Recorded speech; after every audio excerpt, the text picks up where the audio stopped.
咁今日咧兩位嘅觀眾嘅留言啦，首先睇一睇第一位嘅，就係我哋第一位觀眾朋友阿浩南哥啦。咁浩南哥咧，佢嗰個資產配置咧都幾特別嘅，因為佢而家咧就係一家六口住咗喺沙田嘅500尺嘅居屋，咁包括咧佢嘅父母啦。咁另外佢同佢太太啦，同埋2個小朋友，咁一家6口樂也融融嘅。咁大家聽落去咧，嗰個居住嘅空間都係比較擠迫啊，因為6個人住500尺咁樣。咁但係咧，阿浩南哥咧其實都幾有錢嘅，因為佢嘅資產咧都好多啊，有2000萬市值嘅股票啦，300萬左右港幣嘅現金，深圳咧有一層樓。國內咧亦都有1000萬人民幣嘅現金，仲有一啲嘅黃金啊、實物貴金屬，咁加埋就值300萬。資產總值咧就咁睇咧就係接近5000萬嘅，咁其實都幾有錢喎。咁明明咁有錢，咁點解會住得咁細嘅咧？都住得比較簡單，唔係即係樸素少少啦。咁佢有解釋嘅，佢話佢因為佢睇衰呢個港樓，覺得港樓仲會繼續跌啦，亦都認為咧樓市係未見底啦，而家只係一個反彈嚟啫。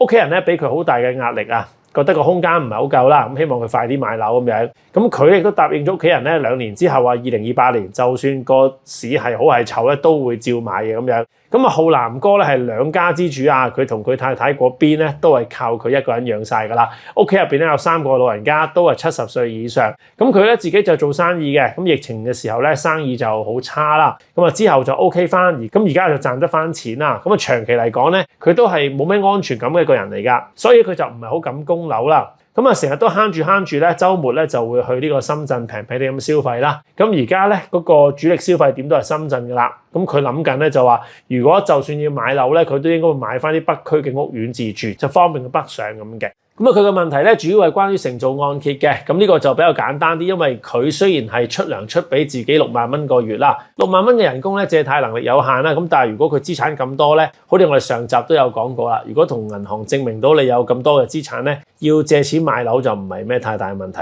同埋浩南哥咧，佢嘅目標只係想喺北區買樓啦。咁所以買間3房嘅話咧，資產上咧就唔會有咩太大問題啦。我覺得唔需要為你擔心㗎啦。